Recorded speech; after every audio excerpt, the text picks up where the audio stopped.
Hello student. तो देखिए, आज अपन पढ़ने वाले हैं क्या, द यूनिफिकेशन ऑफ जर्मनी। किसका यूनिफिकेशन पढ़ने वाले बेटा? जर्मनी का यूनिफिकेशन। तो आप जानते हो जर्मनी जैसा कि एक कंट्री है आपका, कहाँ का? यूरोप का। कहाँ का कंट्री है? यूरोप का।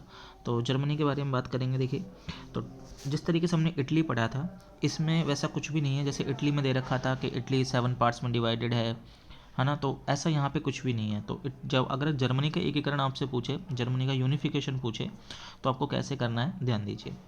जिस तरीके से यहाँ नोट्स बने हुए हैं बेटा, उसी तरीके से आपको याद करना है और उसी तरीके से आपको एग्जाम में पॉइंट बना के, बुलेट्स बना के उसको डिस्क्राइब करना है।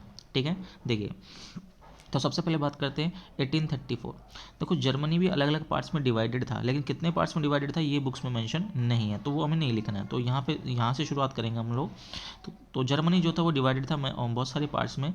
तो उसमें क्या था, उन्होंने फिर क्या किया, सबसे शुरुआत में पर्शिया जो था, पर्शिया ने एक एसोसिएशन बनाया था, एक यूनियन बनाया जिसे कस्टम यूनियन कहते हैं। क्या कहते हैं? कस्टम यूनियन, या फिर उसे बोलते हैं जोल्वेराइन। क्या बोलेंगे? जोल्वेराइन। अब ये जोल्वेराइन क्या था? तो देखो, जोल्वेराइन क्या था? जोल्वेराइन एक ऐसा संघ था या कि ऐसा ऑर्गेनाइजेशन था, एक ऐसा ग्रुप था जो ट्रेडर्स थे, बिजनेसमैन थे, उनके द्वारा बनाया गया था।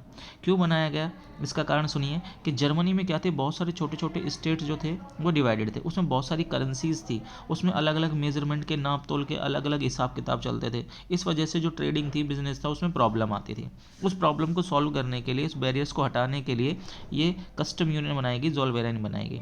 ठीक है, अब इसने क्या क्या किया या क्या काम करता था, देखिए, most of the German states join, ज़्यादातर जो जर्मन स्टेट थे उन्होंने इसे ज्वाइन कर लिया और इसके मेंबर बन गए। फिर एबोलिश्ड टैरिफ बैरियर्स, टैरिफ बैरियर क्या कर दिया, उनको हटा दिया गया। सॉरी, अब ये टैरिफ बैरियर क्या होते हैं? टैरिफ बैरियर समझिए, देखो, जब अपन एक राज्य से दूसरे राज्य में जाते हैं या एक नेशन से दूसरे नेशन में जाते हैं, एक स्टेट से दूसरे स्टेट में जाते हैं, तो वहाँ पे कुछ टैक्स वगैरह लगते हैं, इंपोर्ट टैक्स लगता है, एक्सपोर्ट टैक्स लगता है। गवर्नमेंट जो है अपने हिसाब से अलग अलग टैक्सेस लगा देती थी। अब इससे क्या होता था, जो ट्रेडर्स होते थे, बिजनेसमैन होते थे, जो अपने माल को एक जगह से दूसरी जगह बेचते थे, उनको बड़ी प्रॉब्लम आती थी, उनको जगह जगह पर टैक्स देना पड़ता था। इस वजह से जो बाधा आती थी, तो उन बाधा को ही क्या बोलते हैं अपन इंग्लिश में? बैरियर बोलते हैं। तो उन टैरिफ जो बैरियर थे उनको क्या कर दिया गया? हटा दिया गया, एबोलिश कर दिया गया। Next, reduced number of currencies. यहाँ पर जो करेंसी थी, जैसे मान लो जो जर्मन था वो लगभग 39 पार्ट्स में डिवाइडेड था। कितने पार्ट्स में डिवाइडेड था? 39 में। अब ये 39 पार्ट्स में अलग अलग 39 टाइप की करेंसीज चलती थी, अलग अलग प्रकार के नोट चलते थे। अब ऐसे में अगर कोई व्यक्ति कोई अपना माल बेचना चाहता है तो उसको बड़ी प्रॉब्लम आती है। तो उन्होंने इन करेंसीज को घटाकर, जो लगभग 30 प्लस थी, इनको घटाकर कितना कर दिया? 2 पर लिया है। इस पर लिया है, 2 पर लिया है। ओके, फिर नेक्स्ट चलते हैं, आगे क्या हुआ? तो आगे देखिए, created the feeling of nationalism, created the feeling of nationalism. अब देखो, पहले जो जर्मनी था वो 39 स्टेट में बटा हुआ था। कितने 9 बटा हुआ था? 39 में। लेकिन बाद में क्या किया इन्होंने? बाद में आपका जितने भी ये जोल्वेराइन में शामिल हुए, जोल्वेराइन में लगभग 39 जो स्टेट थे वो शामिल हो गए जोल्वेराइन में। तो इससे क्या हुआ, उनके अंदर एक यूनिफिकेशन की भावना आई, एक एकता की भावना आई कि यार हम लोग को एक होकर रहना है, तभी हम लोग अच्छे से सर्वाइव कर पाएंगे। तो एक नेशनलिज्म की जो भावना है, राष्ट्रवाद की भावना है, देश प्रेम की भावना है, तो सर्वप्रथम जर्मनी के अंदर देश प्रेम की भावना जगाने वाला या नेशनलिज्म लाने वाला जो ऑर्गेनाइजेशन था वो कौन सा था? जोल्वेराइन था। Next, German state very very first, तो जर्मन स्टेट जो उनको सबको साथ में लाने का जो काम किया, सबसे पहले किसने किया? जोल्वेराइन ने किया। नेक्स्ट आगे चलते हैं हम लोग। तो आगे हमारे पास है 1848 में फ्रैंकफर्ट पार्लियामेंट। अब देखो, 1830 में ये तो हो गया कि इन्होंने इकोनॉमिक रूप से, आर्थिक रूप से तो जर्मन का एकीकरण कर दिया था। मतलब अभी भी राज्य एक दूसरे के पास नहीं आए थे, लेकिन यहाँ पे जो करेंसीज वगैरह थी वो एक हो गई थी, तो इससे ज़्यादातर जो प्रॉब्लम थी वो सॉल्व हो गई थी। लेकिन अब भी कुछ चीज़ें बाकी थी। तो क्या होता है 1848 में, 1848 में, किसमें? 1848 में फ्रैंकफर्ट पार्लियामेंट लगती है। कौन सी पार्लियामेंट लगती है? फ्रैंकफर्ट पार्लियामेंट लगती है। अब ये फ्रैंकफर्ट पार्लियामेंट में क्या होता है? तो फ्रैंकफर्ट पार्लियामेंट में देखिए, एक मिनट बेटा, हाँ, तो फ्रैंकफर्ट पार्लियामेंट में 18 मई 1848 को, कब की बात है? 18 मई 1848 की बात है। ये सेंट पॉल चर्च है एक जर्मनी में आपका। कौन सा चर्च है? सेंट पॉल चर्च है, और जगह का नाम क्या है? फ्रैंकफर्ट है। वहाँ पर लिबरल नेशनलिस्ट जो थे, मतलब जैसे अलग अलग ग्रुप होते हैं किन्हीं कंट्रीज़ में, लिबरल्स होते हैं, कंजर्वेटिव्स होते हैं, तो उनमें एक कौन थे? लिबरल नेशनलिस्ट थे। उन्होंने क्या किया है, ये पार्लियामेंट लगाई भैया, संसद लगाई। और इस संसद में क्या क्या इन्होंने, इनका एम क्या था, इनका उद्देश्य क्या था, to tide unite German states into a nation state govern by an elected parliament and make constitution. तो ये क्या कह रहा है कि जर्मनी जो जर्मन स्टेट है उनको नेशन स्टेट में बदलना है अपना। किस में बदलना है? नेशन स्टेट में।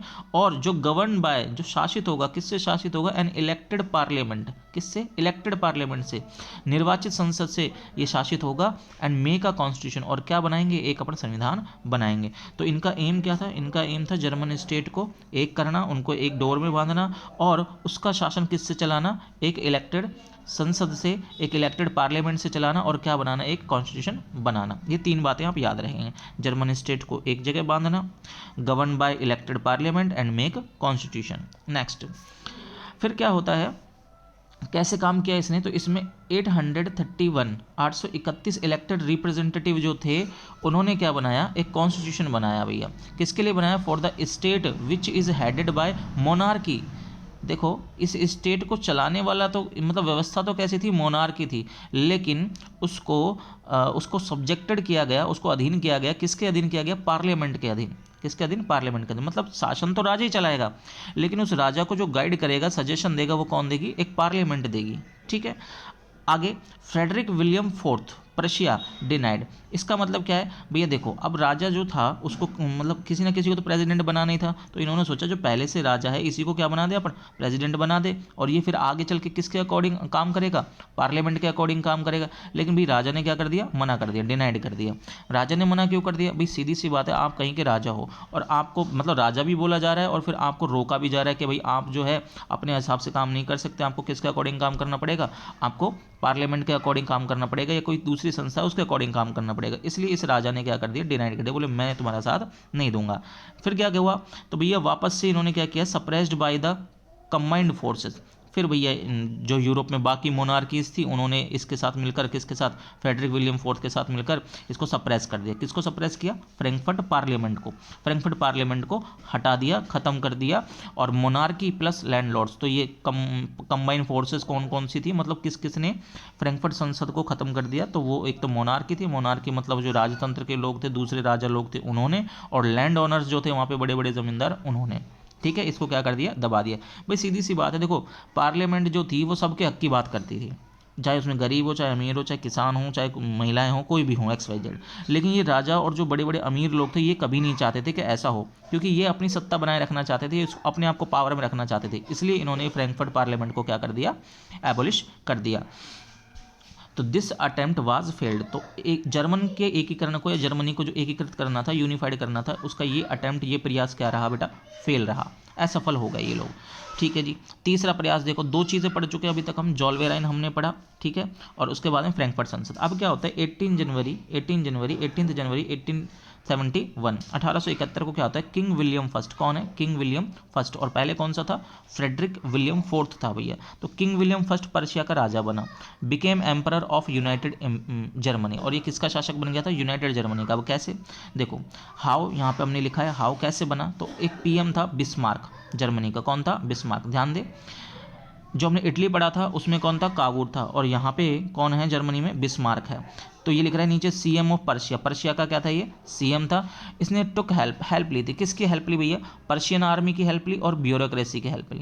ये दो चीज़ें हैं फ्रांस के अंदर, सॉरी जर्मनी के अंदर। तो बिस्मार्क किसने हेल्प ली? पर्शिया की आर्मी की हेल्प ली और ब्यूरोक्रेसी की हेल्प ली। जबकि कावूर ने इटली में किसकी हेल्प ली थी? बताइए। तो कावूर ने इटली में जो फ्रांस आर्मी थी उसकी हेल्प ली थी जब, ठीक है। जबकि बिस्मार्क किसकी हेल्प ले रहा है? पर्शिया की और ब्यूरोक्रेसी। बेटा ध्यान से सुनो, जब आप पढ़ो तो चीज़ों को कंपैरेटिवली पढ़ा करो, है ना।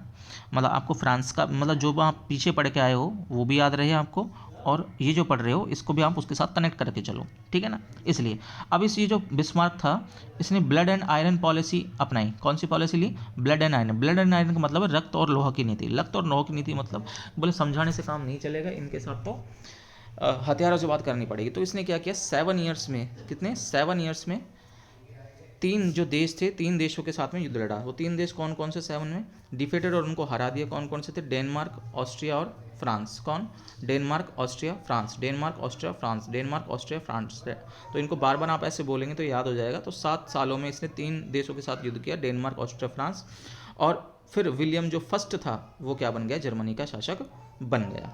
ठीक है। अब यहाँ पे एक नाम और आता है, ग्रिम ब्रदर्स। ग्रिम ब्रदर्स कौन थे? Collected old folk tales. तो बेटे जर्मनी के अंदर लोगों को, मतलब लोगों के अंदर देशभक्ति की भावना जगाने के लिए, उनको कहानियाँ सुनाने के लिए ये 2 भाई थे, ग्रिम ब्रदर्स। इन्होंने कुछ पुरानी कहानियों को इकट्ठा किया और लोगों को सुनाया भैया घूम घूम कर। तो ये आपका जर्मनी का यूनिफिकेशन था, है ना। एक बार इस वीडियो को 2-3 बार देख लें और रिवाइज करें, है ना बेटा। देखिए थोड़ा सा यहाँ डिस्टर्बेंस है, थोड़ा नॉइज़ वगैरह का। मैं रैंडमली ये वीडियो रिकॉर्ड कर रहा हूँ, मुझे नहीं पता ये कैसा रहेगा, बट ठीक है, आप लोग थोड़ा सा अगर अटेंटिव होकर पढ़ेंगे तो ये आपको आसानी से समझ में आएगा। ठीक है। और ये जो नोट्स हैं आपको वैसे तो ग्रुप में मिल गए होंगे, बाकी मैं टेलीग्राम पर डाल दूंगा और वो डिस्क्रिप्शन आपको कमेंट बॉक्स में मिल जाएगा, वहाँ से आप लोग देख सकते हैं। ठीक है बेटा, ओके, थैंक यू।